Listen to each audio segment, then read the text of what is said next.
అసలు సండే వస్తే చాలు తోటలోకి పోయి రేణి చెట్లలో రేణికాయలు ఏరుకొని చేతులకన్నీ గీచుకొని గాయాలు చేసుకొని ఇంటికి వచ్చి జడ నిండా రేణికాయ కంపలు చుట్టుకునే వాళ్ళము. అంటే చిన్నప్పుడు అట్లా తినేవాళ్ళము. ఇప్పుడు అట్లేం లేదు, బయటికి పోయి ఒక 20 రూపాయలవి 50 రూపాయలవి తెచ్చుకొని తింటున్నాము. కానీ ఇట్లా తినడం కన్నా అట్లా మనమే పోయి ఎత్తుక్కొని పీక్కొని వచ్చి దాన్ని కడిగి తింటే భలే ఉండేటివి. అండ్ అప్పుడు మంచి స్వీట్ ఉండేటివి. ఇవి కూడా చాలా స్వీట్ ఉన్నాయి. అందుకే ఈ ఇత్తనాలను పడేయకోకుండా నేను అట్లే దాపెట్టి నెక్స్ట్ టైం ఎప్పుడైనా ఎక్కడైనా మనకు కావాల్సిన చోట చెట్లు వేద్దామని దాపెట్టినాను అనమాట.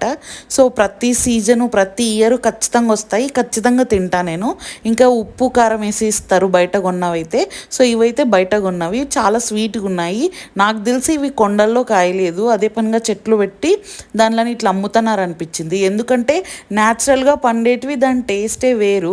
మనం అసలు చెప్పలేమన్నమాట, అంత బాగుంటాయి. ఇవి మామూలు తోటలలో పెంచినట్టు ఉన్నాయి.